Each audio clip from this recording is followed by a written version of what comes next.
studied, commissioned, of course, by CMD Kenya.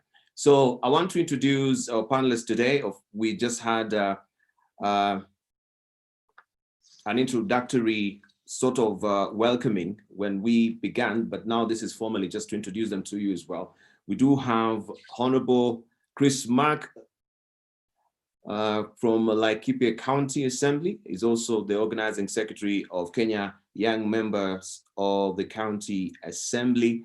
He will be joining us later. I've not seen him as yet. So he'll be joining us later and we continue with the discussion. We also have Jonah Simba. Jonah Simba is from the Labour Party of Kenya. He is the Disability Secretary. We do have Rose Shingira. She is the MCA Taita Taveta County and the Wiper Democratic Movement County Coordinator. Also Joseph McDonald, who is the advocate of the High Court of Kenya and a lecturer at the University of Nairobi. So those are our panelists today, and we endeavor to discuss. And also by way of introduction, myself, I am Dibal Ainer, today's facilitator of this particular discussion. So again, a hearty welcome to all of us. Let's continue with the discussion. Let's be lively, have a very candid and a very cogent discussion that towards the end will say, yes, it has been a successful endeavor that we had today. So I just want to give this particular opportunity to Dr. Karatu Kiemo, who will take us through the report blow by blow so that we can have a broader understanding what is really entailed in that particular report. Then later we'll have an opportunity to get, of course, questions and we answer them. And then also if we have contribution, that will be also the moment for you. So let me hand over this particular moment to Dr. Karatu Kiemo to tell us more about the report. Dr. Karatu, over to you. Good morning, everyone. It is good to be in this meeting. I know there was another day I had some serious challenge with the technology. I want some confirmation that you can hear me. Debar? Yeah, clearly, you're coming through very clearly. Thank you so much. Thank you. Thanks a lot. Like I have been introduced, my name is Karatu Kiemo. I ordinarily teach at University of Nairobi in the Department of Sociology and Social Work. And in this event or in this process, I have been the consultant for this work on the utilization of the political parties' fund segment that is in law earmarked for special interest groups. I must say I have seen a lot of interest in the report, and that is a good thing. And without much ado or further ado, I will go to the presentation. I do hope that I can make the presentation in 20 or so minutes. That will make and very well, very well. I want to share the screen and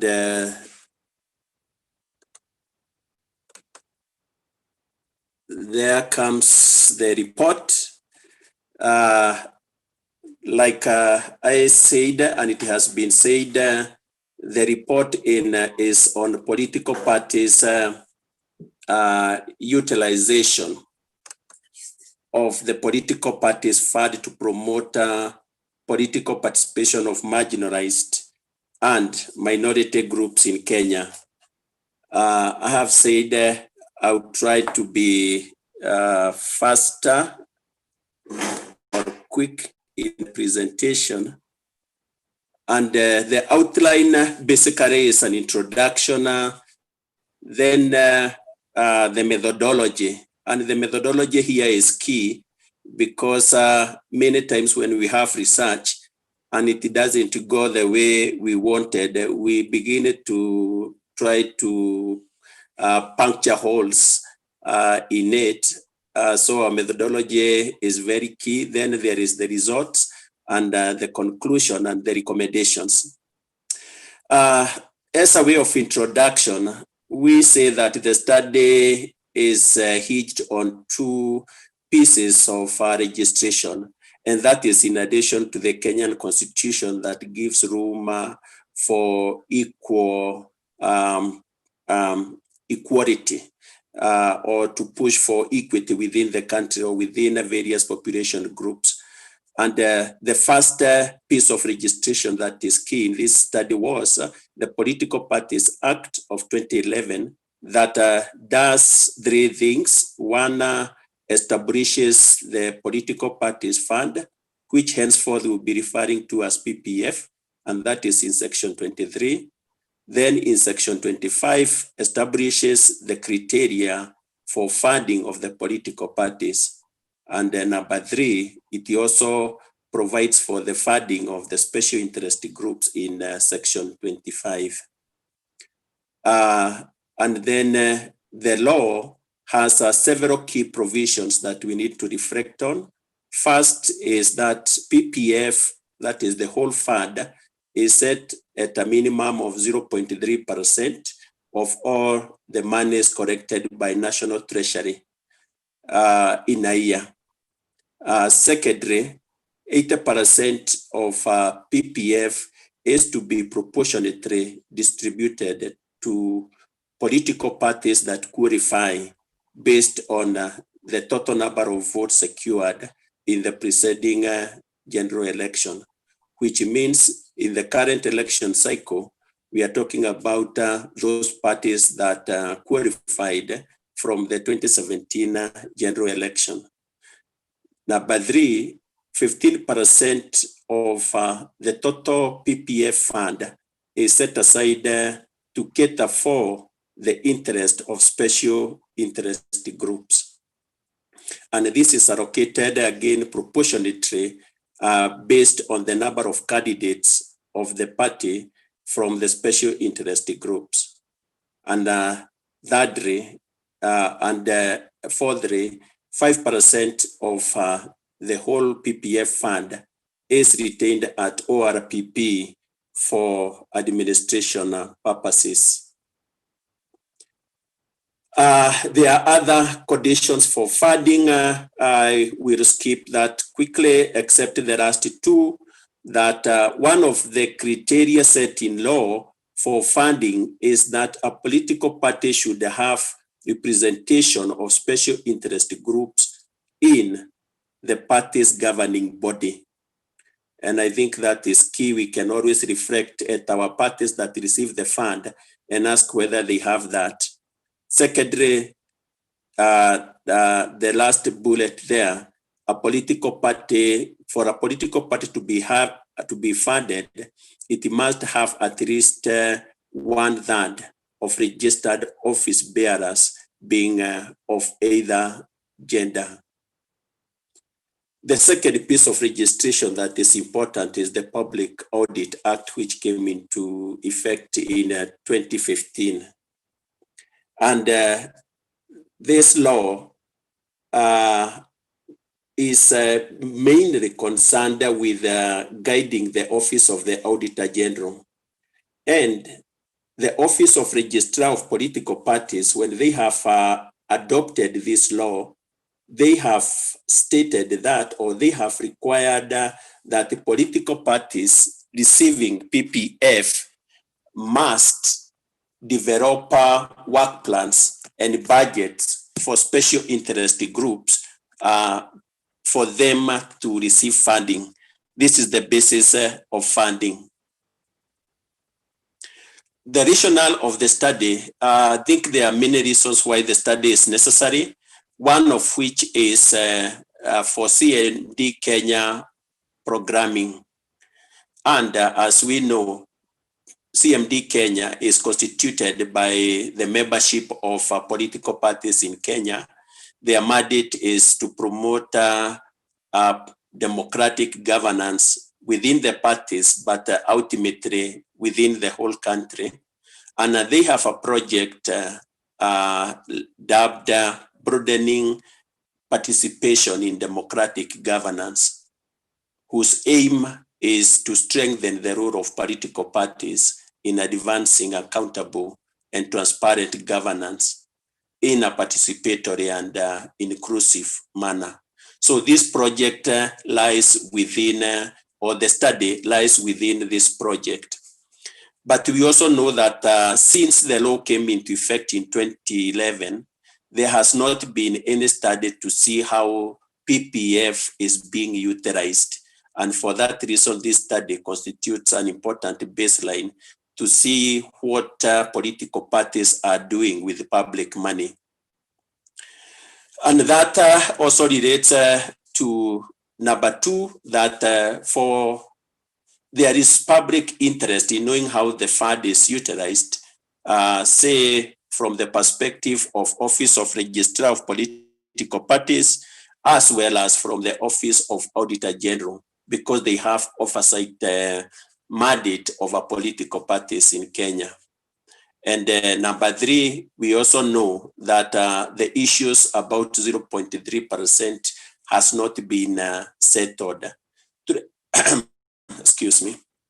For example, Treasury has never paid in full this amount to any political party. And there are deliberations about what to do, which include litigations in court, which in the past have awarded ODM a total of 4 billion, starting from 2011 when the law came into effect. There have been proposals to widen the scope of political parties receiving the fund, that is to alter the criteria. And then Jubilee has suggested that before we dispense the fund, let us first remove loans and cash to counties so that it is the remainder that it becomes a base for distribution of the monies to the political parties. That is the 0.3% should be computed once we have taken off these critical expenditures in the country. The objective of the study was therefore twofold. First, to see how political parties utilize the PPF for SIGs, and secondly, to find out how ORPP, that is Office of Registrar of Political Parties, uses its 5% for SIGs. Although the 5% is for the corrective, it is important to see what segment of that goes to SIGs. What are our methods? Our methods are as follows. First, the important thing is to note in our context, there are only two political parties receiving PPF, and that is Jubilee and ODM. And the data that we utilized was sourced from official documents. And these official documents are the work plans that were and budgets for SIGs developed in accordance with the Public Audit Act 2015, and then the audit reports of Office of the Auditor General, where they audited one, political parties, and then number two, PPF itself, that is the political parties fund itself. And then in a small way, to complement the data that we got, we used some key informants.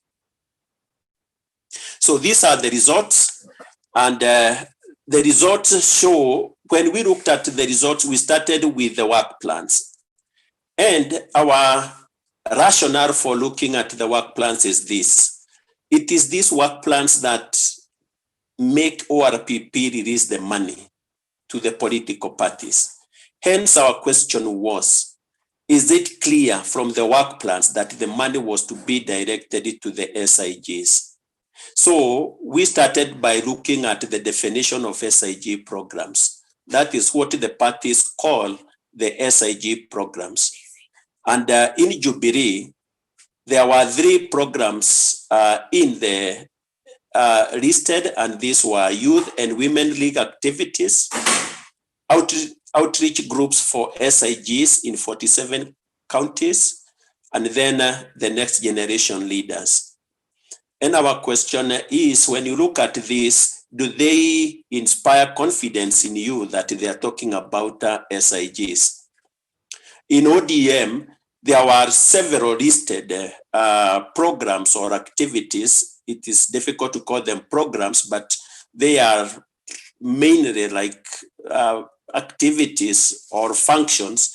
And they were youth and women league meetings, parliamentary group meetings, that is collectively, campaigns and election, branch coordination and support, civic education in democracy, advocacy, broadcasting party policies, etc.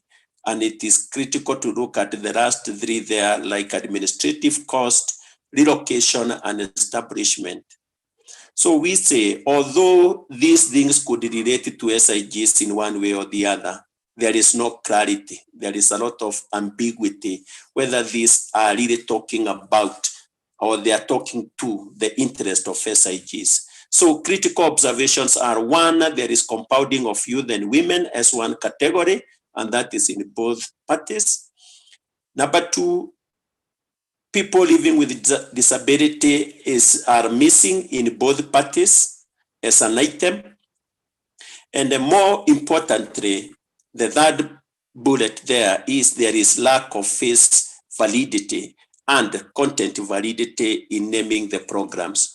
That is, from the face value, there is no way of knowing how does administrative cost, relocation, establishment, even next generation leaders mean for SIGs.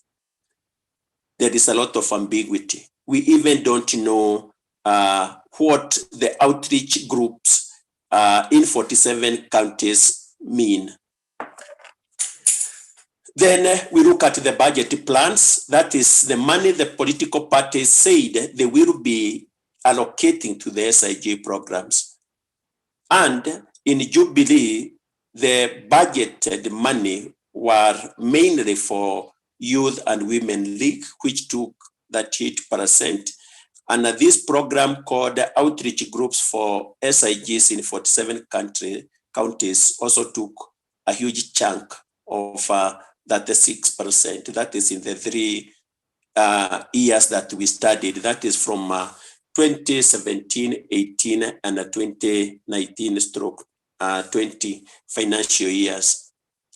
In ODM, women and youth, which in a more direct way relates to SIGs, was allocated, that is in the budget plan, 12.5% in 2017 and around 18% in 2018 and 2019 financial years respectively. Something that we also noted is that in ODM, the figures for 2018 and 2019 were the same.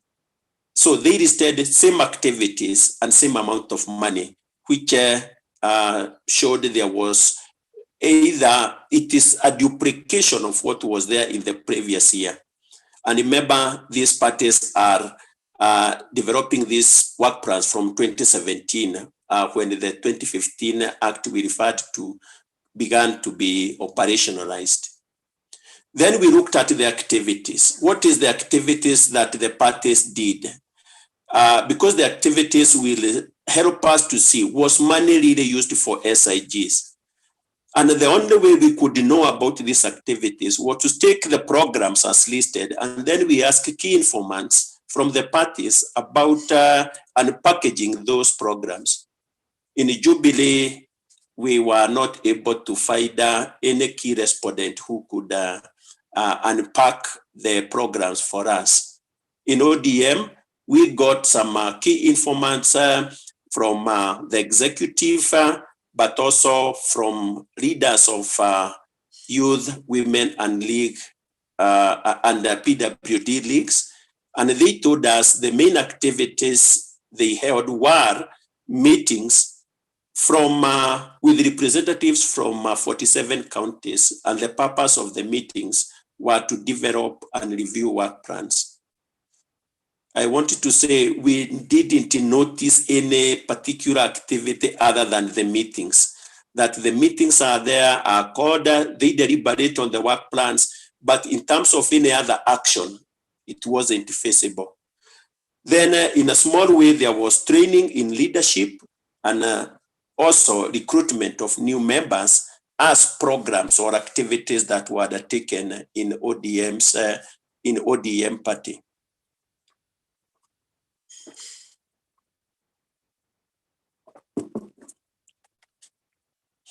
Then we also looked at, you have budgeted this amount of money, and then there is the actual money that you receive from PPF. And although the money does not come from ORPP as a specific fund for SIGs, what we did was to calculate from the PPF in a party to find out what the 15% would be.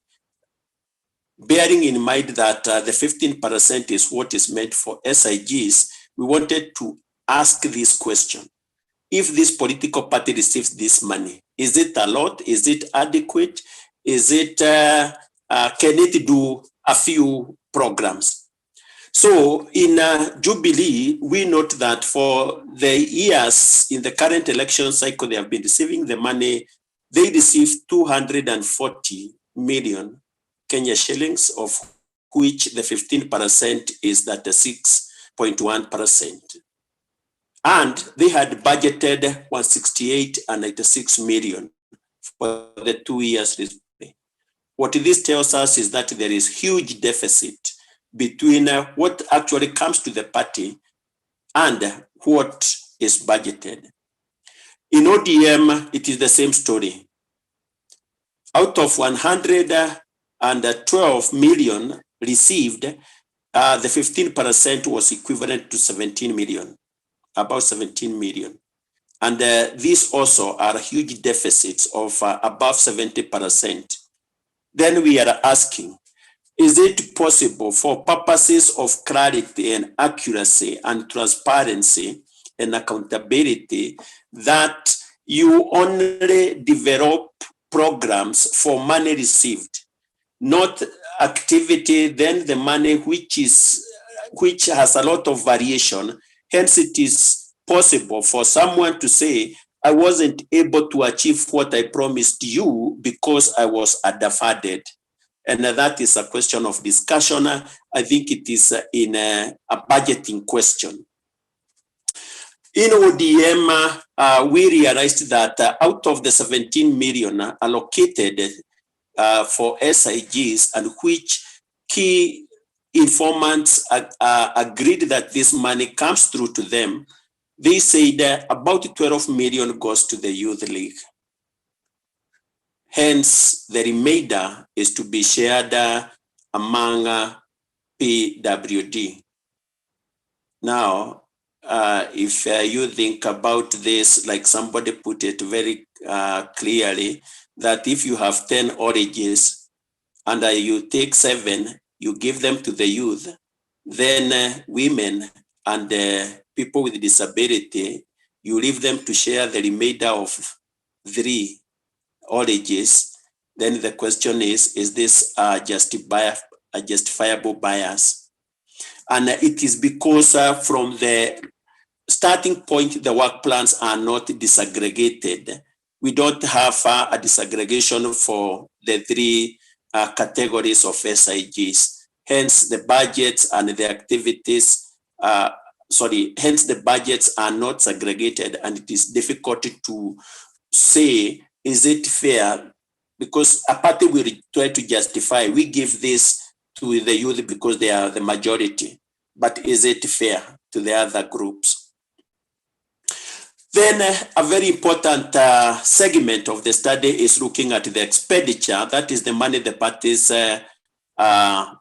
used, how the parties used the money they got from the government. And we note that what the parties do is they put all the monies together from PPF, from other sources, and then in the way of accounting, they account generally, not the PPF as a standalone, but all the monies the party has. And this is how, when we were looking at the expenditure, our eyes were trained on the money that could go to, that we could interpret to be going to SIGs. And in Jubilee, and we are talking about the 2017-2018 financial year, and we know that was an election year, or it's 2017-2018, 47% of the money went to campaign and election. Remember, it is 2017/2018. And the election, of course, is some of that period. There is the election, the general election of 2017. So 47% went for election, 28% went to salaries, rent 18%. And so far, those are the huge proportions. And then we realized only 3% went to training of whatever kind, either for SIGs or for anyone else. And then we say this money does not seem to go to the SIGs. The remainder of less than 1% goes to financial cost and depreciation. Then in ODM, this is how the monies were utilized. 30% went to employee compensation, 25% to campaign, 11% to party policy and advocacy, and the others, body debts, regional conferences, branch training and coordination and support, civic education. And even if you say that there is a way, the conferences, the training and coordination and support and civic education relate to an actual activity, it is still very little monies. If, for example, you put your eye on civic education, which is critical in an election year, and for the membership, it only drew 45,000 Kenya shillings. And that is not only from the PPF, but all the monies that the party had. And we think that there is very little money being used for SIGs. Hence, the 15% which went to the SIGs could not be fully understood, or could not be fully pinned down as going to the SIGs. Finally, we looked at the 0.05, that is the 5% that is retained at ORPP for administrative purposes. Again, let me say our source of information is basically records from the Auditor General. So it is not views of respondents. It is facts as they are contained in those documents. And in 4 years that we started, that the Auditor General has audited the PPF, this is how the monies were being used. In 2014, for example, in this table, starting from below, you see that 67% went to acquisition of non-financial assets.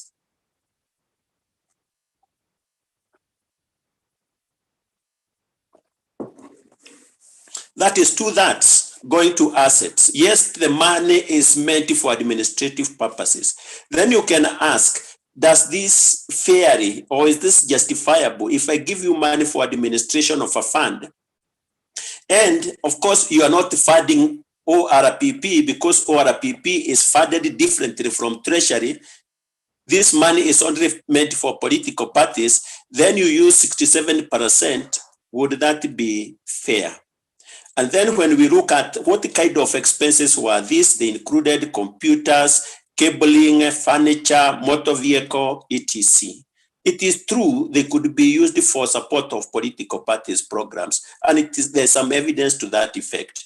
But then remember, the law does not guide how the 5% is to be, what constitutes that administration. And you can see The money that also goes to domestic and international travel is a lot, and subsistence. And when you compare that with the training, there is very little that goes to training. For example, 2015, there was none. 2017, there was 24%. And this only goes on to say what kind of training happened. In 2016-17, there was training of women and youth and PWD, so that is okay. In 2018, there was training, but nothing in particular referred to SIGs. And more importantly for us is there is no mention at all of how ORPP uses the fund to hold political parties to account for the funds they receive. I give you money, but there is no system of tracking that money. And it is meant for administration. Then you ask, what constitutes administration? I think that is the question we should carry forward. What constitutes administration of a fund? Because then we will be able to pin to see how the money, whether the money is used appropriately or not. And in our conclusion, we say that the utilization of the money, either at the political parties or at ORPP, is completely ambiguous. It is not clear whatsoever. First, because there is lack of specification on how political parties should define what activities and functions constitute SIG programs. Remember, these work plans are what are funded by ORPP. So ORPP receive this documentation of programs, and yet they go on to fund them, and yet in it there is establishment, administrative cost, relocation, or programs that even when we think about what the next generation leaders would constitute, is not very clear. Then number two, there is lack of specification of how political parties should account for the fund that goes to SIG, independent of any other expenditure. If I gave you money to buy oranges, I should really know whether you bought oranges. If you say that I use the money to travel to see the oranges, that is half good. But if you say I use the money to buy apples, I think that is off course. Then there is no specification of what should the administrative cost be at ORPP. And so we recommend, we have various recommendations for political parties, and this is to institute proper project planning mechanisms so that there are clear goals stated, targets, and expected results, so that there is clarity of what the party is trying to achieve. Number two, they should have a monitoring and evaluation function to assist in remaining focused. Remember, political parties are the one with the ambition to govern the country. If they cannot have proper mechanisms to govern themselves, then there is an inconsistency on how they can manage the whole economy.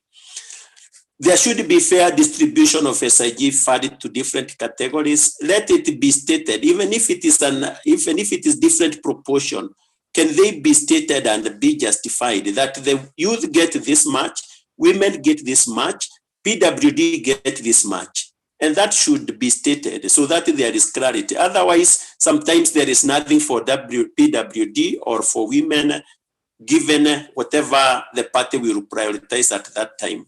Remember, this is money set aside in law. So it is not for the political parties to wish to give to a certain segment, but it is for SIGs collectively.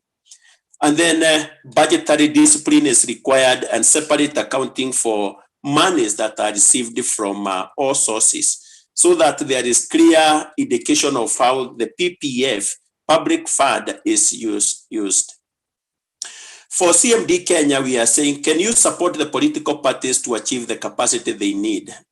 Then for civil society and any other organization, can you demand more transparent and accountable management of PPF processes all the way from Treasury? That is, if there is a question about when and how much is released from Treasury, can it be transparent. Then at the ORPP, OAG, their processes of auditing, can it be so specific? For example, at the with reference to the SIGs, can you track the money that went to the SIGs and not all money generally? And then at all other levels. For ORPP, we have those recommendations to help political parties stick to the work plans and demand explanations for any deviations, and then propose legal amendments that can help the political parties develop programs with face validity and also stick to the work plans that are provided, or they provide, the parties provide. For Office of Auditor General, can you ensure political parties accounting of PPF, the PPF portion for SIG is against the funded work plans? Note that no work plans are required for the 85%, the remainder of 85% that goes to the political parties. But there is requirement for work plans for the SIG fund. So if there is such requirement in law, can you go ahead then and audit for it independently? And that is the end of the presentation. Thank you so much for listening. Thank you so much, Karatu. I think a very comprehensive report, and seeing also the reactions there. Truly, that was a very good salutary effort from you. And it goes to show truly where is the leaning of political parties, given the two big political parties that, of course, this particular report was predicated on, the Jubilee Party and the ODM Party, that we can see, yes, even on the matters of civic education as well, a measly amount is going to, yes, civic education, special interest groups as well, which is the main thrust of this particular study as well. It goes to show how also the parties are putting much premium on this particular SIGs as well. And that we can see it is just a very teeny tiny amount that is given there. And this opens up the discussion for us with the panelists. And of course, we have questions as well from our participants, who will give them a handy opportunity to share them and also share their contributions as well. But I want just to go swiftly because of interest of time. We're pinched for that, so that we can get also ample time for questions, and we'll give you also, Dr. Kiemo, some minutes also to respond to some of these questions that will be raised later by the participants as well. So I want to rope in, and you've seen that particular report is very comprehensive, and it brings out the issues of ambiguity in terms of accountability, especially with the SIG's monies as well. And also we have asks as well from the report that is targeted to CMD Kenya, that is targeted to the civil society as well, the Office of the Register of Political Parties as well. This, we need to know what will be the way forward. And of course, we'll have that particular segment as well, where we'll brainstorm, have a bull session, so to speak, and we can see this is the clarity that we get from the report and where are we moving forward. But before I actually embark down to brass tacks and we discuss the report itself, I can see reactions also on the chat. Yes, we have reactions there. Just a bit to read what Johnston Kotut is saying to all the panelists and attendees. The report is very loud, I should say. There is no goodwill from government to release the funds. There is no willingness from the Office of the Registrar of Political Parties to monitor its implementation. And there is no commitment from political parties to support SIGs. Maybe we should propose the scrapping of the fund, then restart it afresh. That is what Johnston Kotut is saying.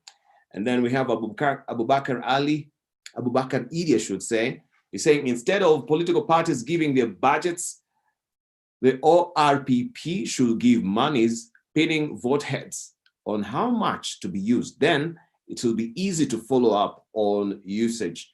And we're taking mental note of this as well, just to give us a segue into our panel discussion. And I want to introduce our panelists, Jonah Simba, who is the Secretary, Disability that is a Disability Secretary, Labour Party. We have also with us Mr. McDonald Joseph, who is an advocate of the High Court of Kenya and a lecturer, University of Nairobi. Also, we have Rose Shingira, Taita Taveta County Assembly. And I was eagerly waiting to see also if we will have Chris Mack, Honorable Chris Mack, who is the Laikipia County Assembly, and also the organizing secretary, that is the Kenya Young Members of the County Assembly, to join us as well. But up to now, he's not really joined us, but we'll continue with the conversation nonetheless. And I want to rope in McDonald Joseph on this as well. You've heard from Dr. Kiemo, a very comprehensive, and I know you've picked some of the highlights as well that you want to share. But before we even endeavor to get deeper with that, I just want to get an introductory remark from you as well. I give you a minute. Remember to unmute your mic. Let's begin with you, Joseph. First, and can you hear me? Yes, clearly. Okay, first and foremost, thank you for inviting me to be one of your panelists. This is the second time. I would say that the report is a good step because we have got very, very many good laws that we put in place to try to get aspiration from a constitutional point of view. But we are seeing more often is that people are just following what is known as constitutionality without being following constitutionalism, whereby people are just doing activities because it's written down in law, but maybe they don't follow it to have the effect that it has. And you can be able to see as we continue discussion, this is very, very glaring from the report. Whereas the funds were there and the law is there that not less than 30% should be used for SIG, you see the political parties are flippant in terms of how they use it, and therefore it is very, very difficult to pin down whether exactly they use the 30% as required by law for SIG. So we are seeing this in so many areas that people are there to follow the law, but then they use other shortcuts to ensure that, again, the law is not fully achieve its purpose. And you can be able to see from the representation, in parliament of women, youth, and persons with disability, is that, whereas this fund was supposed to help, the numbers are not transforming. Even if you look at parliament, you cannot be able to see these numbers increase. And regionally, we are still far much behind even among our peers. Even if we just took one aspect of women representation, some countries are at 36%. Ours is 21%. And this 21% is as a result of the 47 women reps that were there. Without that, the percentage will be less than 9%. So we need to follow constitutionalism. I mean, do things because it's the right thing to do, not because the law says, and therefore we find a way to get shortcut. But you're going to get into that more as the discussion goes by. Thank you. Thank you, Joseph. Just to hear also from Rose and get your introductory remarks very briefly. Over to you, Rose. Thank you so much. My name is Rose Shingira. I'll be your panelist for today. About this funding sharing on the political parties, actually it's a very good idea, but as we can see up to now, it's not done according to what is supposed to be given to all political parties. You find like ODM, they are supposed to share with Wiper, but Wiper didn't get that 6% because the ODM, I think they are not given enough share, which they could share it to Wiper also. And also about the thing to do with gender, as we can say, I as a woman, I can see gender, we are far much behind. I think I'll support this Chief Justice Maraga for that. Not that we do away with parliament, but we look for a way where we can make sure that gender is being met, that percentage of gender is being met, because it's so important. If we couldn't have those 47 women rep and some nominated, I think we could be very far. Or we look away where we can do in terms of election. There are specific posts which can be left to women and youth instead of these ones for maybe in every 47 counties. Maybe for MP there is slot apart from this for women rep. There is this in every constituency. A man and a woman should be there. all youth and women should be there to represent so that we can have that gender. Thank you. All right, thank you. Thank you very much. Let me also rope in Jonah Simba. You've been following keenly what is the report's findings, and I know you have a lot of comments as well. And just also to emphasize that this particular report is specifically, yes, for people who are under-abled, persons with disabilities, and they are feeling marginalized. So I don't know what is your biggest take from this particular report, Jonah. Yeah, kindly just remember to unmute, all right? Unmute your mic there. If you can be assisted, that would be nice. Okay. Can you hear me now? Yeah, clearly. Okay. Okay, basically, my view is this should be 4 groups. It should be youth, women, PWDs, and marginalized groups. Okay, if it is left to the parties, they would go for the groups that bring them votes, to decide on where to take the funding. The PWDs and maybe the marginalized groups, and even women to some extent, they are not looked as people who can bring in votes. They don't have the critical mass. So if we continue leaving it to the parties to self-regulate, then we would continue having this scenario. Maybe we need reforms. Somebody has just said we scrap the fund first, but I wouldn't go for that. I would suggest that we have reforms. Maybe we increase this funding first from maybe 0.3 to maybe 0.5. And then we bring in conditionalities and caveats. Like the donors who give funding to NGOs and many other organizations, they would have conditions that maybe a certain amount should go for administration and much of the money should go to the implementation of the programs. I don't think we are doing the right thing as a country, just leaving it to the political parties to self-regulate. What do you expect from a political party? They would go for the people who give them votes. So to protect the interest of the special interest groups, I would suggest that we have reforms on these political parties funding on special interest groups. That would be my take for today. Thank you, Jonah. Let's just continue. And Jonah raises a very important, aspect of political parties self-regulating. And I remember there was someone who was asking, or even actually from this particular report that is coming from Kiemo, where there was that particular concern that there is no mention at all of how the office of the registrar of political parties uses the funds to hold political parties to account for the funds they receive. Joseph, over to you in terms of self-regulating, and you can hear also what Rose, she's talking about in terms of gender parity, the struggle that we have right now and the challenge in Parliament, that can be resolved from the political parties,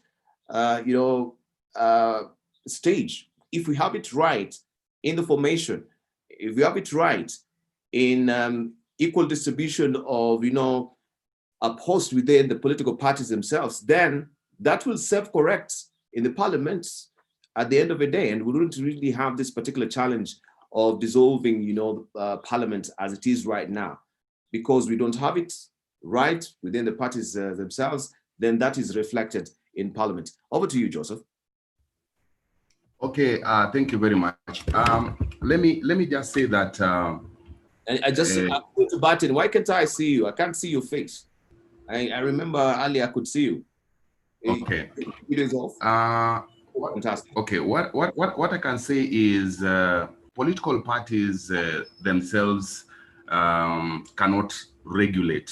They cannot be able to regulate themselves on this matter because politics is competitive in nature, and therefore the idea here was to place in law some form of mechanisms to ensure that these kind of groups are not neglected. And therefore, the framers of the law had the idea to remove, barriers, both formal and informal, that can impede the participation of these SIGs. And therefore, it was also required to enhance the capacities of the SIGs to be able to exercise their political rights. And therefore, also parties are required to improve their own internal capacities to be able to come up with gender or SIG sensitive policies.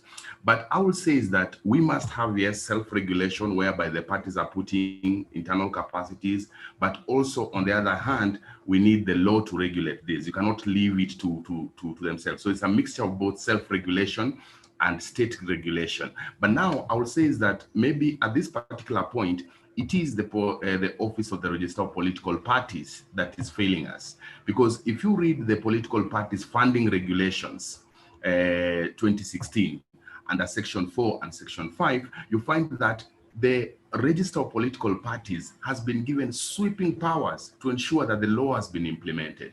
And it is even categorical that one of the grounds under which a political party can be deregistered is if they don't follow Section 26(1)(g) of the Political Parties Act, which is the funding of the dedicating 30% of their funds to the SIG. So why isn't it that the Office of the Register of Political Parties is not putting the foot of political parties in fire in terms of implementing this? And he has got all these sweeping powers. He has got even powers to initiate investigation to ensure that any aspect of the Political Parties Act has been implemented.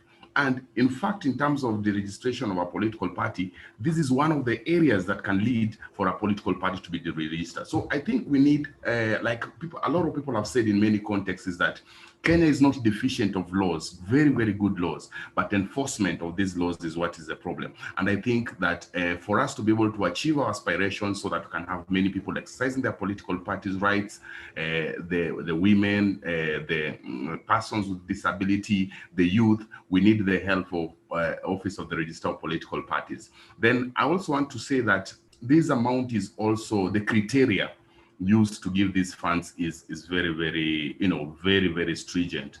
We have got more than 64 political parties. Based on the last general election, there are only 2 political parties that were given.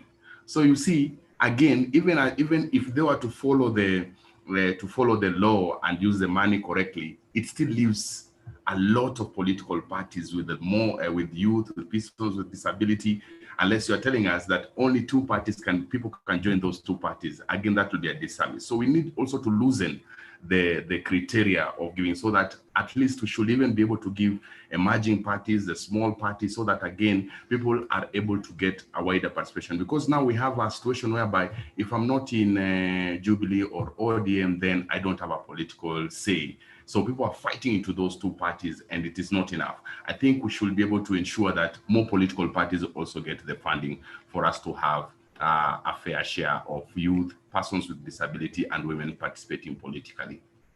Thank you. I think there was a proposal from ODM that the 15% should be doled out to all the parties. I don't know what will be your reaction on that particular report from PMO as well.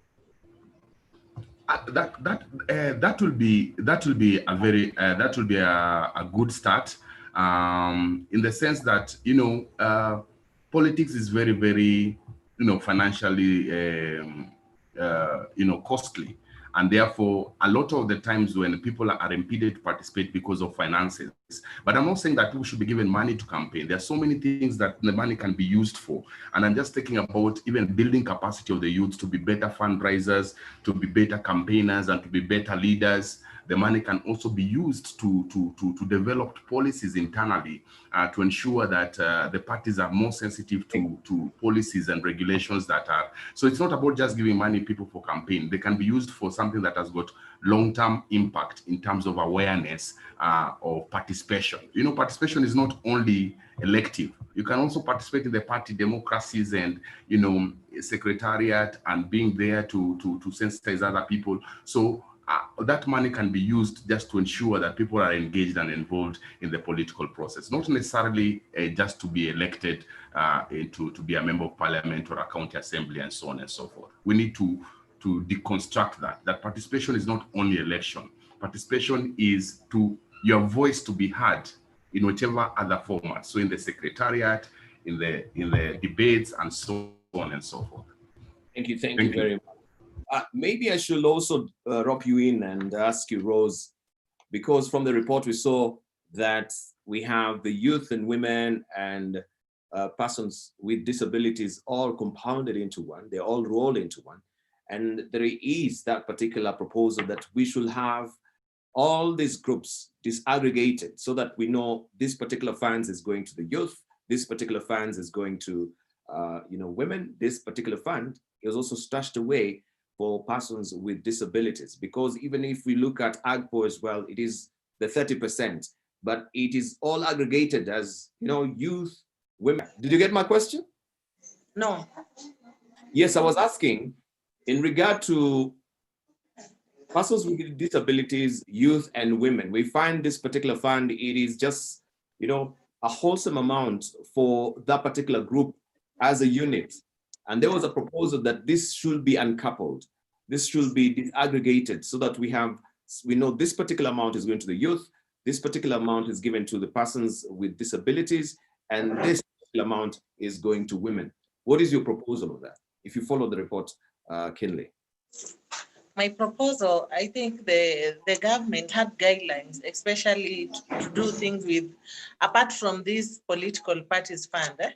There was that thing of like tendering process. There was 30% set aside for youth, women, and people living with disability. Same applies to political parties. If it can be done like that, maybe we say 10% or 15% goes to youth because they hold larger population in this country.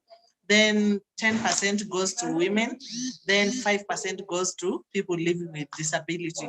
I think once we have those laws and be followed, it will be good for this country. Mm-hmm. Thank you very much. Let's come to you, Jonah, and remember also to just unmute your mic as well so that we can continue. I wanted to ask. Yes, I can hear you clearly. Okay. Go on with your question. Yes, we've had a lot of ambiguity that Kemo was raising as far as also tracking this money, how it is utilized by the party. There is no clear, tracking system within the parties as well. There was an issue that was raised by Joseph, where he felt that the office of the Register of Political Parties is not effectively, executing its mandate in terms of trying to make sure that the runnings of a party are in accordance to what is in the law as well. My question to you is, first of all, do you think, or from your own perspective, there is a clear tracking system of how these funds, they're being managed? And do you think also the office of the political parties, or Register of Political Parties, will be interfering with the inter-party democracy when it looks keenly on how you're running your affairs, or how you're doling out these positions within the party level as well, when it comes to maybe representation of persons with disabilities or women? Okay. Okay, it's clear that this is a country for everybody. It's a country for the youth, the women, the PWDs, and every Kenyan. And I believe that everyone's rights should be protected. I go back to reforms. The office of the Registrar of Political Parties should be tougher and maybe should even be more active than the way it has been. We need some kind of reforms. Okay, someone has spoken, of course, of not just the two parties getting the monies. Forget the fact that they are not even using that money properly. Maybe these funds need to be increased. It needs to be increased from that 0.3 to accommodate everybody. We have parties, maybe with your permission, I can mention parties like Amani that have a popular, there are many, but you may not find so many within the parliament elected. But when you are voting, you find that there are a huge number. Such people should not be left out. We should find a way of bringing in everybody. The population, everyone should be included in sharing these government resources. And that's why we should bring in the office of the office of the Registrar of Political Parties coming in tougher, of course, following in on the conditionalities that have been put and the caveats that have been put. Some of these parties, even in administration, if you conduct an audit, if you just conduct an honest audit, you would find that many PWDs within the administrative structure are volunteers. You'd find other people in the human resource, on salary, but PWDs and maybe other marginalized groups are just left to volunteer, So we need somebody who can come in, maybe as a policing body, and here I think we need ORPP coming in strongly. We need serious reforms on this funding. We need serious reforms. So that would be my take, that actually we need to reform how these funds have been used. Moving forward, we need to ensure that everyone benefits, whether you are the majority or not. You remember the other time at Hilton, I actually mentioned that we have a dispute even on the numbers, that were given for the PWDs in the country. It was given as 900,000. We still dispute that number. Now, that doesn't mean that with this funding, the PWDs should receive the least. I believe it should be a third. Of that 15%, it should be a third, despite the numbers, because they'll always, parties will always talk of, we are putting the monies where the votes are. So we should put and ensure that there is a policing body. Of course, I don't know how we can give it some muscle for that. It will be very difficult without parties really to feel that they are being interfered with, but we need some kind of policing body to ensure that these monies that are being given, it's actually a third, despite the fact that the numbers may be low. That would be my view on that. Thank you, Jonah. And I can see also Lilian Nyango, she's also agreeing with you. Disaggregation of funds will promote more accountability, she says here. It will be clearer with programs, clearer which programs are for what population group. If disaggregation she says it promotes a feeling of belonging from the specific population groups, that is Lilian Nyango. And she also says sensitization on specific programs that the political parties should hold for the SIG is also important, because it's clear that both IBC, ORPP, and political parties don't know the specific programs of the SIGs. And I just wanted also to drop in a bit what Samuel Mana says. ORPP should crack the whip.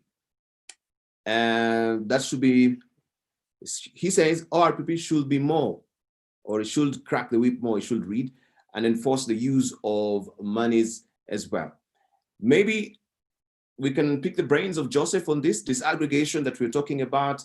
I'd post that also to Rose as well. Jonah is also weighing on that. I think it's coming very strongly that there should be clarity on how these particular segments and the monies will be doled out, instead of lapping them all together.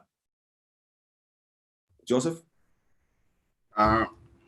Okay. You see, when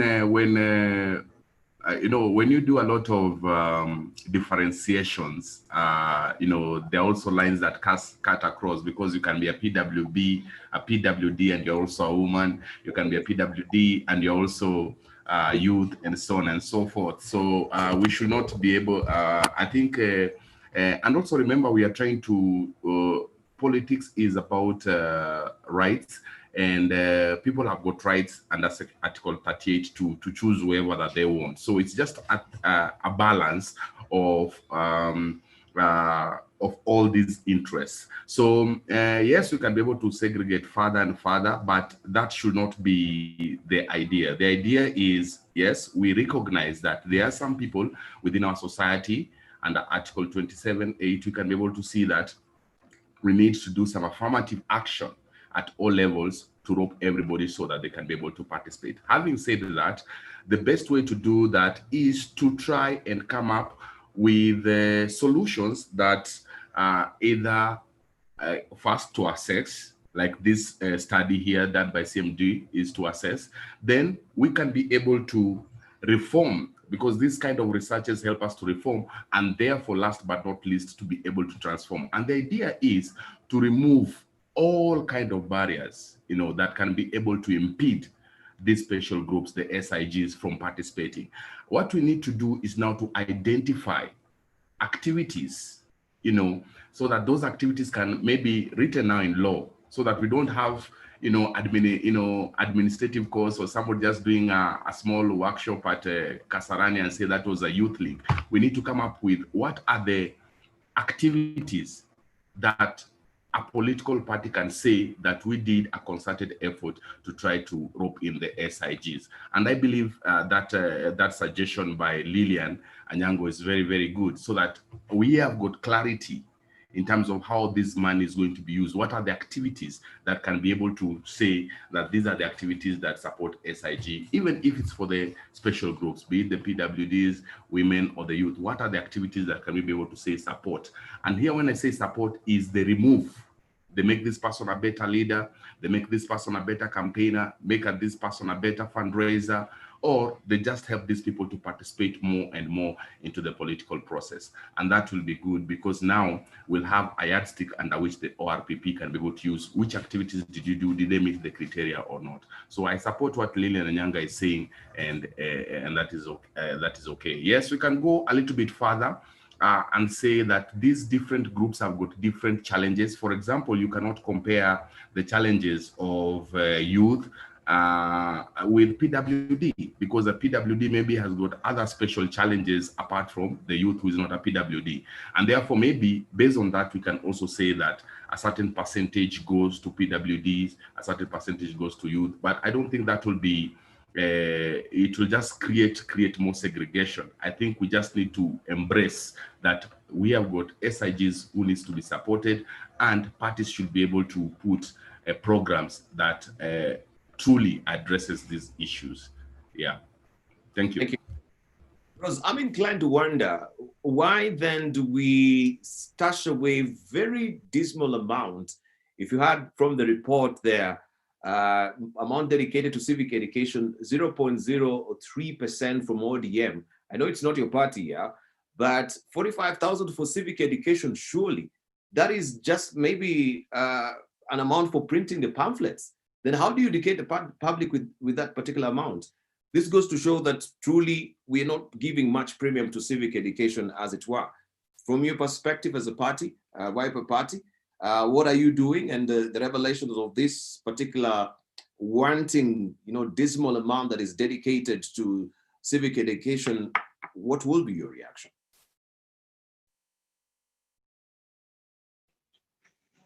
Thank you so much. I can't talk much about Wiper Party because already we have not received any amount so far.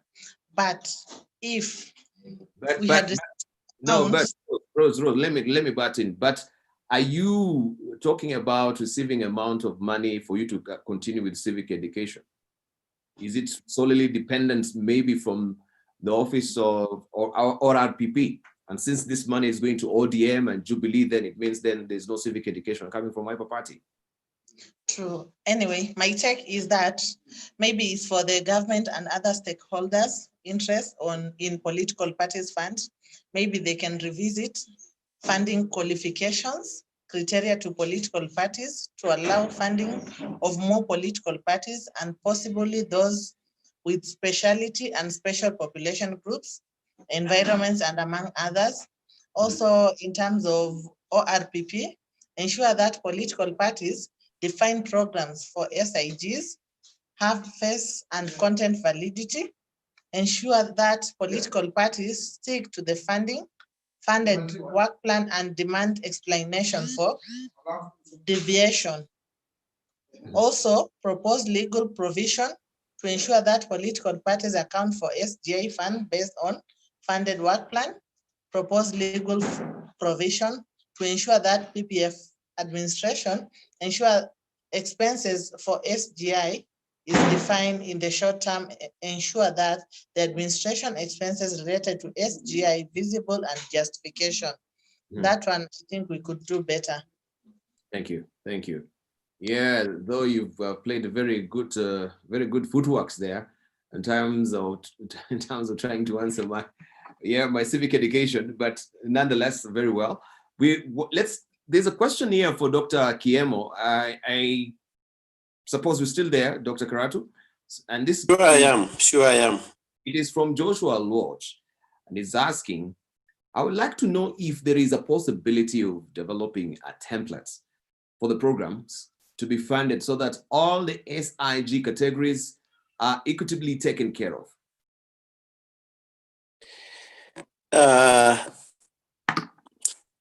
Thank you so much, Debar, for this question. And thank you.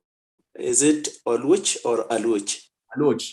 I think it's, I start question has kept me intrigued or intriguing because what we have been discussing is the 15%, and sometimes I hear there is even another percent required by law to go to SIGs before the 15% is also focused on.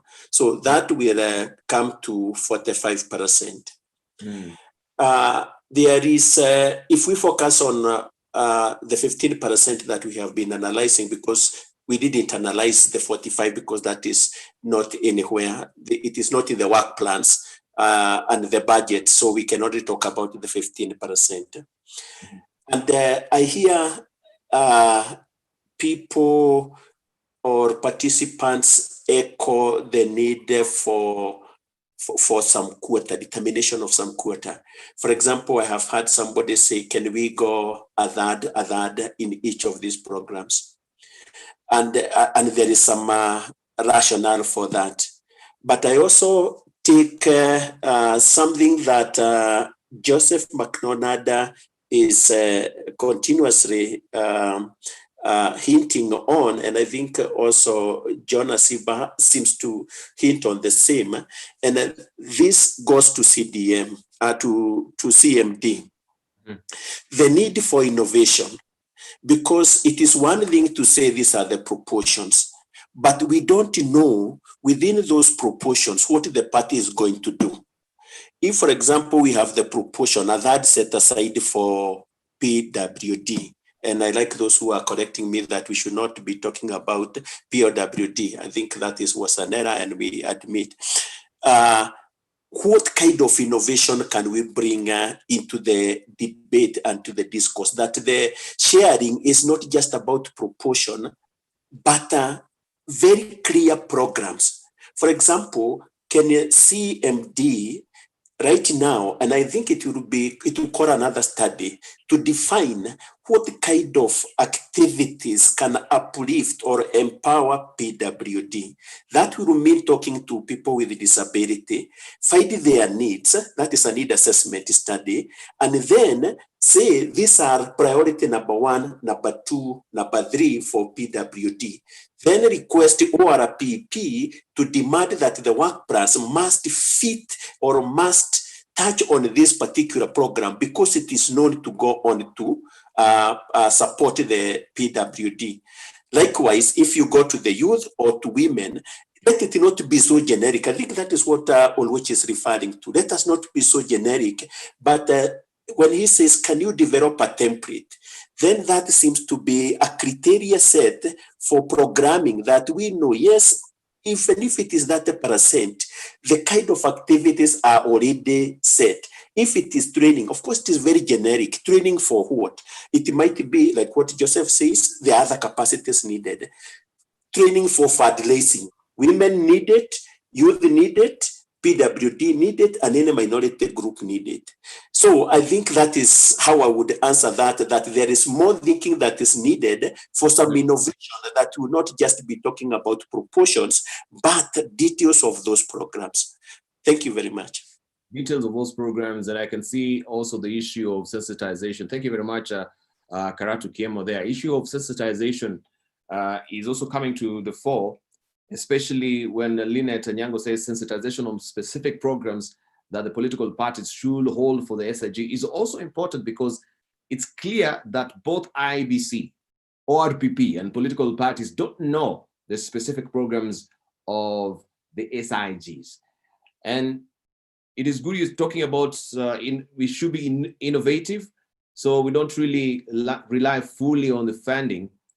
And I just wanted to read something there that Ruth Bolo was also sharing in terms of innovations. She's saying, I do agree that civic education is underestimated by a lot of parties. In Kanu Party, we conducted a series of civic education events through our Youth Congress initiative dubbed Jukwaa. Political parties can do better even without waiting for the funds. And that was a question people were asking also in this forum. How can they review, the doling out of these fundings that is not really going just to Jubilee and ODM, but also SIGs within different parties that we have in the country should have a share of this particular funds as well. So maybe I can rope you in, Honorable Rose, to just also tell us more about what you think about the sensitization bit of it. Is there clarity? Because from this report, we had ambiguity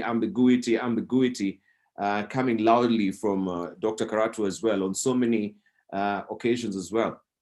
When it comes to the fund, SIG, there is no clear clarity as far as where the funds is actually going to. Rose, over to you. Thank you so much.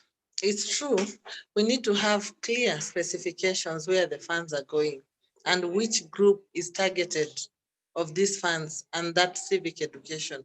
You see, once every year we hear about youth, women, people living with disabilities, but also there are these marginalized groups or tribes, the small communities like here in Taita Taveta. We are so small. It's good also to specify all political parties also should dwell on these small communities also so that they can empower them to be where they are. Apart from youth, women, and people living with disabilities. Also, once the process of allocation of political funds to the SIG involves the specific leagues meetings to develop a work plan and budget, which submitted to the governing bodies and National Executive Committee for review and ratification. Once the budget is approved, money is allocated to the programs, but the disbursement of the Finances Office upon the application by program implementation. You see now also, we have also different organizations like CMD, NDI, and others. Also, these political parties should be aggressive to make application to these organizations so that they can help them doing this civic education to specific groups according to their political parties. Like in WIPA, we have marginalized group like here, the minorities actually. Then we have those youth and women. We have like WIPA Youth League and we have WIPA Women League.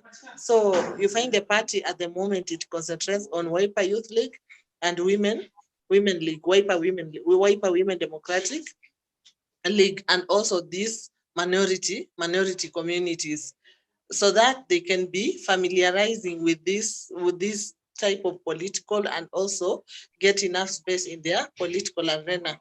In terms of funding, also once we liaise from the government, if they put proper structures about how they're going to find all these political parties, not specific like ODM and Jubilee, they should find even these small parties so that they make them be bigger. Because some maybe they don't have that capacity to go up to the grassroots level to do those civic education. So it's important also for the government and other organizations to help these small political parties to have some funding and meet their needs for this marginalized group or youth, women, and people living with disabilities. Thank you. Right. Thank you, Rose. Let me rope you in, Jonah. And I like the aspect that Dr. Karatu was bringing to the fore, the issue of innovation, that you don't solely rely on the funding itself. And we know we're living in torrid times right now with COVID-19. People have become very innovative. My challenge to you would be, why should we wait for those forums, where you can have civic education, like maybe the women leagues, and you gather them in assembling the women in a forum, maybe 200 of them, 300 of them. We have what we're doing right now with technology. What does it take for you to, as a party, to hold a civic education, via Zoom, using these devices that we do have right now? It doesn't really cost much to actually hold this particular forum. Jonah? Okay. Can you hear me? Very well. Can you hear me? Okay. Yes. Okay. We have very many innovative persons with disabilities. I had Dr. Karatu, apologizing for saying persons living with disabilities. No need for apologies. It's only that nowadays people say people with disabilities, not living with disability. Anyway, we have very many innovative people with disabilities. However, if you go into the operations of our parties, the way we know them, there is a lot of exclusive, I'm looking for the correct word. There's a certain group that is looked at like the campaigning group. Now I'm going into the politics of parties. So there's already Dibal help me. Exclusivity. Exclusivity, yeah, something like that, where there is a certain category of youths, even women, that when you are talking of youth, you would find the same group within the youth. When you are talking of women, you would find them still there because they are looked at as the engine of the campaigns of the party. Now, if you come up as a person with disability in a party trying to be innovative, you would also experience your own political challenges. But having said that, there is a lot of exploitation, not just of the persons with disability, but also of the youth. Because, and that's why we need a policing body, like the ORPP, because most of these parties know the money is there, but the group that is supposed to access the money is not aware that that money is there. They're the ones who know when the money comes, they have that advantage. So it is purely out of goodwill that the leaderships and the administrations of this party can rope in now the PWDs and marginalized groups like the minorities to bring in their innovation. But this is where the exploitation comes. Many of the youths that we have even within those parties, simple things like proposal writing, Deba, they don't know. I've dealt with some youth groups around, and I know that simple things like even, accessing, government tenders. Now, forget even now within the parties, accessing some of those financial opportunities for themselves within those parties, they don't know. Maybe now the parties need to, bring in their education to target these people, educate them on simple matters. They may look basic, but they are missing. How do you just write a proposal? How do you, simple things like voting and stuff like that, they are very basic, but these people have a right to be taught. Now, because the leaderships of the parties, have a certain group that they want to deal with, as they approach the campaigns, go deep into the parties, you'll see that there's a certain group, it may be a certain number, as we go nearer to the elections, that seem to be like the engine of the campaigns, and every activity revolves around them. So there will be no room for someone to come in with innovation. Now, that brings back the question of when does the government release the PPF to the parties? Times like these are the times when we are free to be innovative, When you're closer to the election, no one will have time for your innovation debug. You may have some good innovation, but the innovation they want is for votes. But if we can have these monies released on time, the second, the third year, when the activities, the campaigning activities are low, then you will be surprised at how innovative the youth, the women, and the people with disabilities within the parties can be.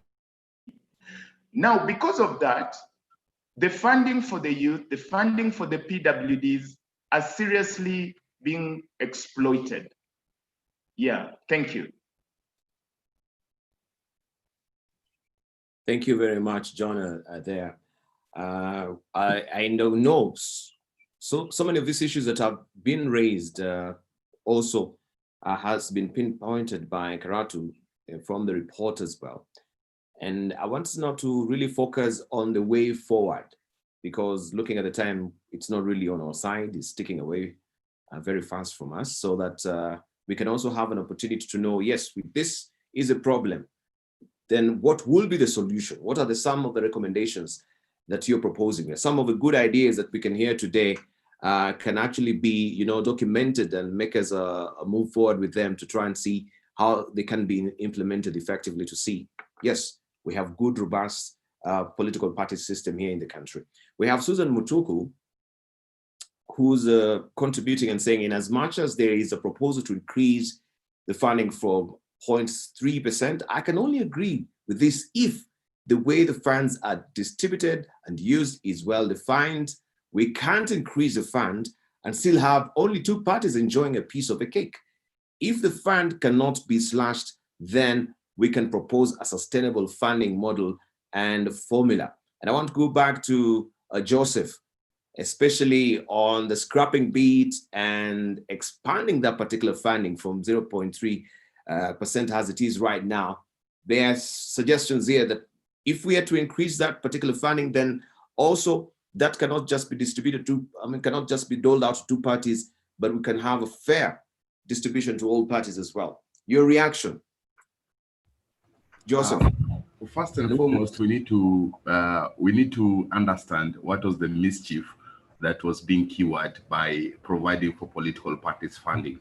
And one was to ensure that all political parties don't get captive to other powers who are funding them, so that to open a fair playing ground to all political parties. And that's why there was a suggestion that parties should be funded through the exchequer. So the idea of removing the fund, I don't think it's a little bit drastic. Increasing the fund again can also be questionable, in the sense that the little money that is being given, if you have not shown how good you use it, then people might always be questioned, why would you need more money, and the little that you have given you're not able to do it. I think it calls for innovation. One suggestion that I will give is, for example, for the purpose of SIG, why can that money, the amount of money that is given for SIG, given to a body that encompasses all political parties like CMD, so that money is now used, let's say, for example, to train the youth, the women, and the persons with disability across all political parties. You get my point? Rather than to give it to one party or two parties, then they only train their youths and women. But if you give that money, because I'm saying, this money is just more than money for campaigns. There's so many things that you can be able to do it, but it's about increasing capacity, strengthening institutional capacities. And this is something that can be done by a body that represents all political parties like CMD. So it's not about increasing or decreasing, it's about how can we be able to be innovative in how this money can be used to get the best impact for everyone. You get my point? And that is where the innovation should come. For me, I would suggest the money that is for SIG should be given to a body that encompasses all political parties that can also be able to get more money from other donors like National Democratic Institute and so on and so forth, so that the government contributes that, and there'll be more accountability there than when it is given to political parties. So that now these programs that we are talking about, the template of the programs that needs to be done, is something that has been agreed by all political parties. But remember, political participation is about to make all our lives better. So at our level, there's competitiveness, but we are all Kenyans. We want the better policies for everyone. So if a party comes up with good policies and they're in government, it benefits the people who voted for it or who even did not vote for it. So we also have to look at the bigger picture in the sense that at the very, very bigger picture is about how can the youth, the persons with disability, women be able to participate so that we can be able to have better policies, better equitable, and therefore there's an element of sensitization, there's an element of education, there's an element of creating awareness, there's an element of shaping leaders so that they can be able to be very good leaders, and that is something that can be done by a body like CMD or any other body that the political parties might agree. And this way, we are going to have an effect for everyone rather than to put this money on one or two political parties who are not also using it properly. So we just need to be innovative and look at the bigger picture and the main objectives rather than to be myopic and say this is for this political party and this is for another political parties. That will be my suggestion. So you brought in our understanding and vision as well, not very myopic. I like also Josephine Ngigi, she's saying, she believes that we will not have enough monies allocated for every program in the SIGs, but the political parties should be creative enough to have ways to conduct programs and also, in a way, create ways to increase income for the conduct of the programs, especially for civic education around the country.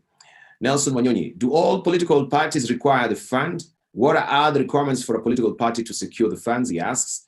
Also, we do have Doreen Otune saying that, can other political parties better informed of, how they can also be recipients in the current form?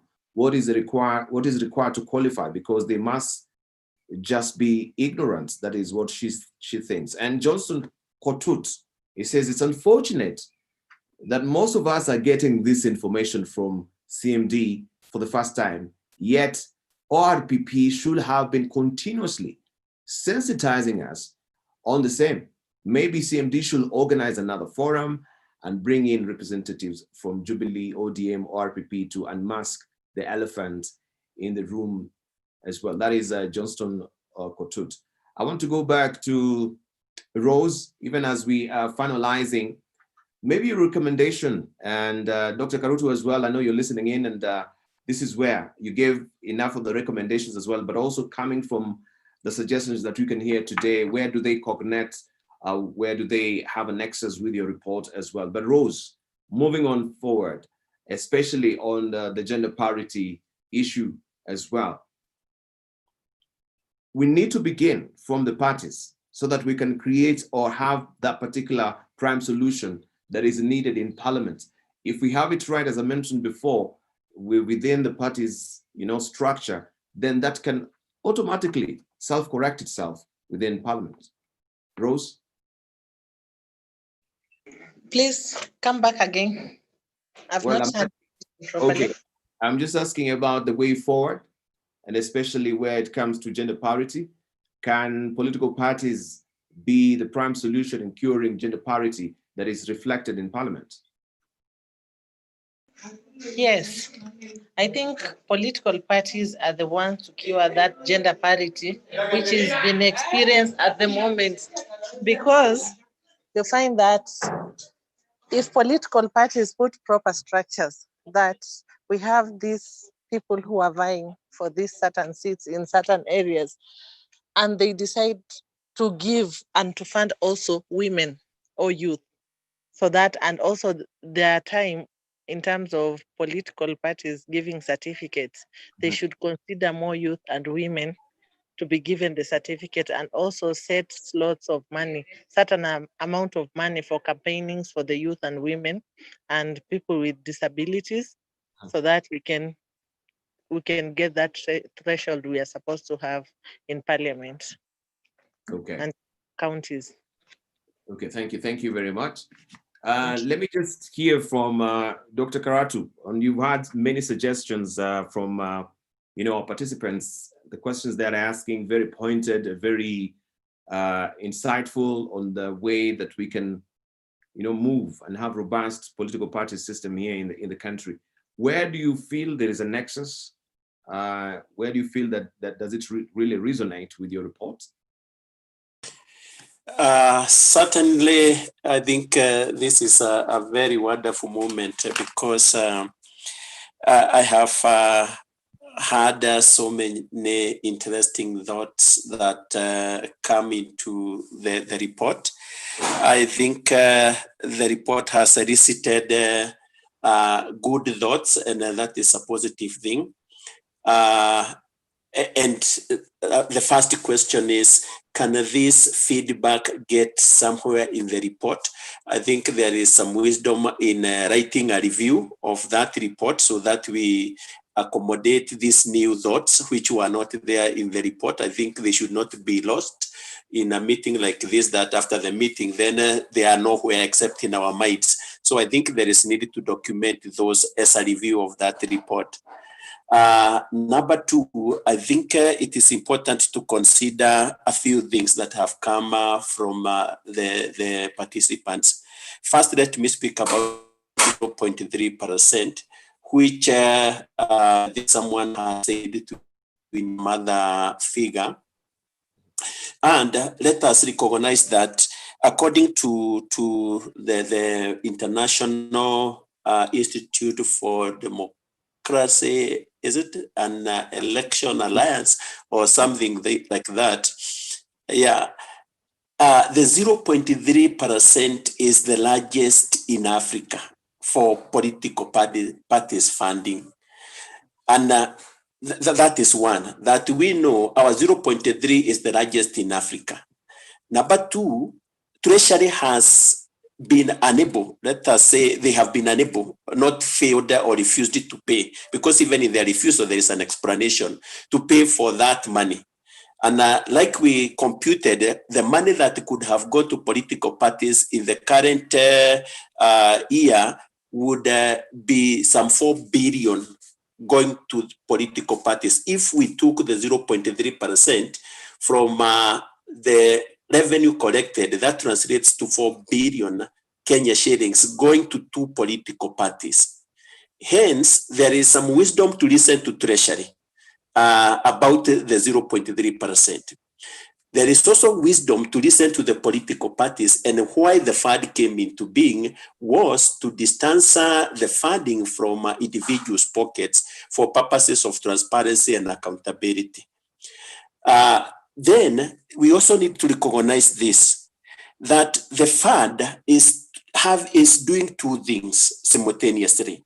One, it is rewarding the political party for its performance in the last election. So there is that, and that is why it goes to the parties with the largest number of seats. For example, those are going to SIGs. But we should not lose sight to that the fund is also pegged on programs which must be stated. So yes, you are rewarding good performance, but also you are proactive. You don't just get the money and sit on it. You must show what you are going to do for it. And then the question that comes is, if, for example, we go to the quotas that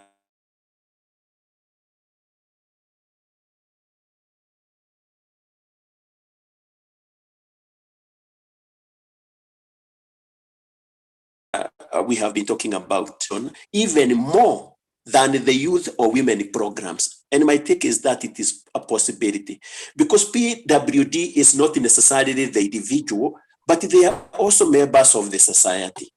And then there is the question about, and I like, again, I come back to Joseph McDonald, what he's saying, what kind of innovation, an innovative way that we can introduce that will have the impact that we desire. For example, most funding is pegged on a proposal. that you don't just fund a group because it is a group, but because they have suggested to do A, B, C, D. If those programs, the party state are rational, then you can fund that, so that we are not just funding for the sake of funding.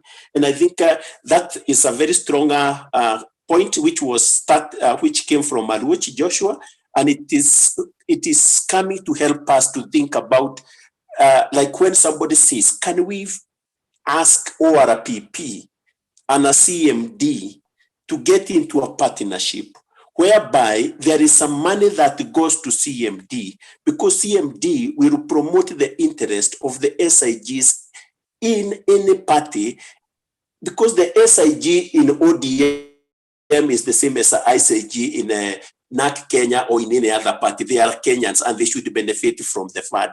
So I think that is a very strong recommendation that is coming, that we think outside the box, that we don't just look about money going for these programs, but what are those programs and how can they be sustained?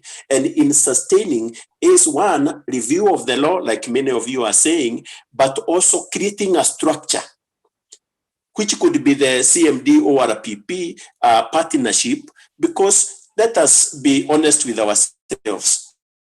ORPP is not a trainer. They cannot go to empower political parties on their capacity. But the CMD is more specialized with these things. So whoever is suggesting that, can we go through the route of CMD or any other organization that is mandated to have that, I think that will be a win-win situation for the SIGs. But then we must also be clear that the PPF comes to the whole party, not only to SIGs, but also to other interests within the party. Thanks a lot. Thank you, Dr. Kemo. And I can see it's 1 o'clock on the nose.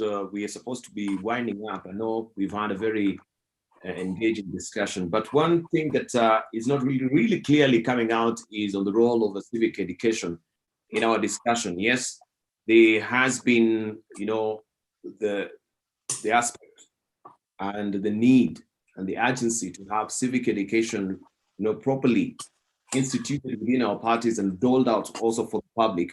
But we can see, as I've mentioned before, there is very measly amount that is dedicated to that. And I can see also Wema Fadhili, she's saying civic education is instrumental in getting not just the public, but also party members understand the party manifesto, its policy on national and international issues, among others. But very little money is allocated to civic education. The ORPP should force political parties allocate more funds to civic education. And we're talking about reforms and reforming this law as it is right now. Do you think maybe it's a good way moving forward that ORPP should come with a percentage that is strictly, dedicated to civic education within all the parties, that we know this is law, and this percentage of money that is given to whichever party, that money or whatever money and the sources of their funding they have, they should dedicate certain percentage to civic education. Could that be a way forward as well? Joseph, briefly. I think, whether ORPP should come up with a certain percentage for civic education, it can be a very, very good proposal.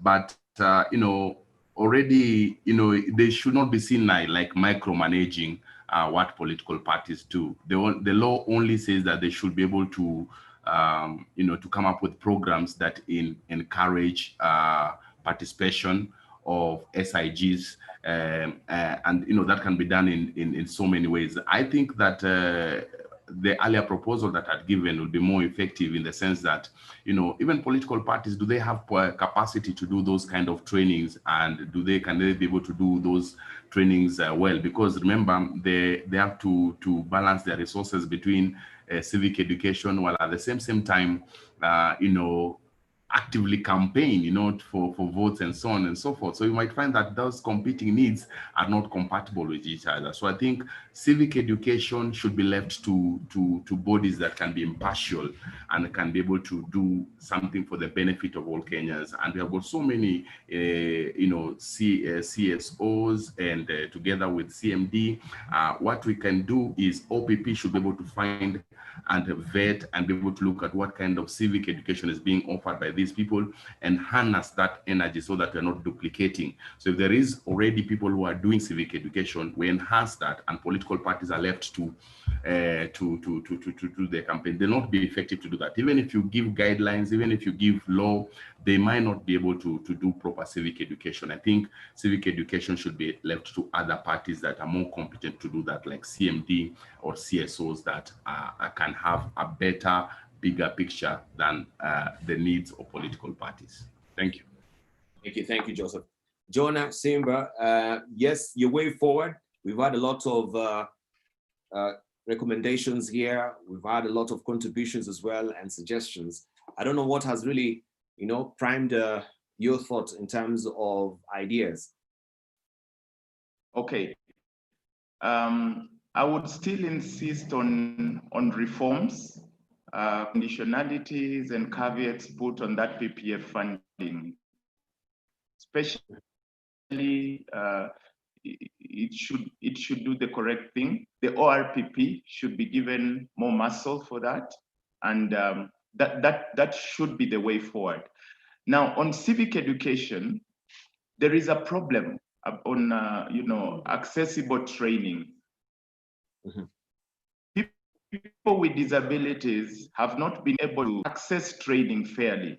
So even on our way forward, even if it is CMD picking up that role or whoever is picking it up, let us have the training being accessible, because the kind of stigma and discrimination that we have in the politics of this country may also lock out the PWDs even further on training. Is the training that is coming up, is it truly going to be accessible to PWDs? Are the blind and the deaf truly going to access it? You would easily find that the youth and women would be educated, and parties or whoever is concerned will find it too much work dealing with, the deaf or the blind. It always comes up. So it's easy to brush them aside. So my appeal would be that, please, on training, even as I suggest CMD picks up that, we don't know how far this conversation is going to go, but remember to make your training accessible. That would be my appeal moving forward. Thank you. Thank you very much. Right, gentlemen and lady, thank you very much for your participation. I think it has been a very cogent, very insightful discussion that we've had today, and a lot of highlights have come to bear as far as the utilization of this fund is concerned, specifically, looking at the marginalized and minority groups as well. And you can see there is a need, there is a lot of ambiguity that also that has been highlighted by Karatu Kiemo from the report. So suggestions are good, recommendations are good. Where does the rubber meet the road? It is on implementation, because we can have all these good discussions here, we can have all these beautiful recommendations here, but the reality on the ground will be when they are implemented is where we'll see the success of it. But we've seen most of the times in this country, we have these beautiful recommendations, beautiful reports and study written there by Karatu Kiemo. But at the end of the day, the implementation bit is, a different kettle of fish altogether. So I want to thank you so much, because we've picked out a lot of new things that were not, at the forefront of our minds, but right now they've been highlighted. We're cognizant and aware and alive to the fact that yes, there is a need when it comes also to the minorities and persons with disabilities, especially when it comes to accessibility of these trainings as well. How are they, curated for the need of the persons with disabilities, as it were, that we've heard from Jonah. So I want to thank you so much. Honorable Rose Shingira, I want to thank you also, Dr. Karatu Kiemo. I want to thank you, Joseph McDonald. I want to thank you as well, Jonas Simba. In absentia, we can thank Chris Mark. We don't know what really happened to him today. He was supposed to join us, but nonetheless, we thank him as well that he was supposed to be in this particular discussion as well. So for me, it's just to say, let's continue with the conversation. Now that it has started, we have a report. Let us not stop. Dr. Karatu Kiemo, make sure at least we continue to be aware that we have this report. And I can see so many people are asking, where can we get the report? Dr. Karatu has just given you a thumb sketch of what the report is with a presentation there, but there is, the report itself that you can actually get it. And I know CMD will facilitate this. If we have your contacts, you can actually get them, or you can visit their website as well to get a soft copy of the report as well. So I want to thank you so much. I've enjoyed facilitating this session. I want now to just hand over to Range Mwita to come to the fore and give a vote of thanks, and then we shall come to and bring this meeting to a close as well. Range, if you're there. Thank you, Dibal. I hope you can hear me clearly. Yeah, I want to thank you so much for your time and for steering this conversation to this.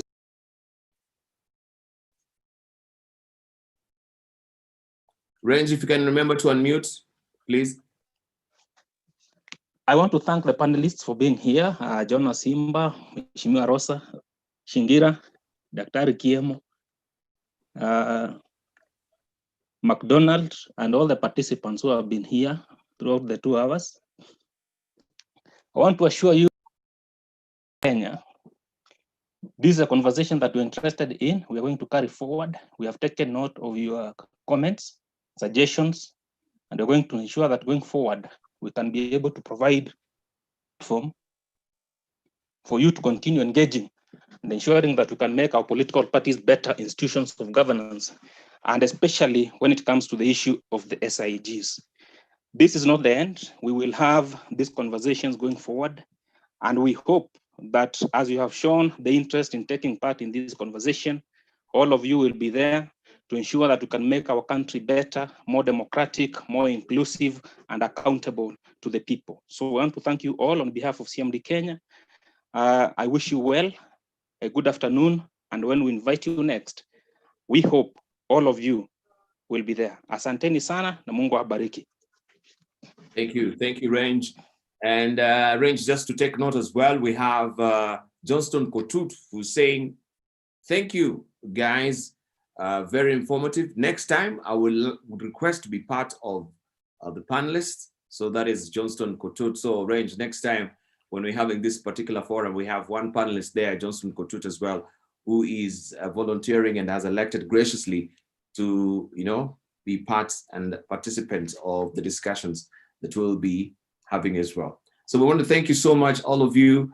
And of course, this has been facilitated by CMD Kenya. More of this will continue. And thank you for participating. I know I don't understand now between you and your lunch.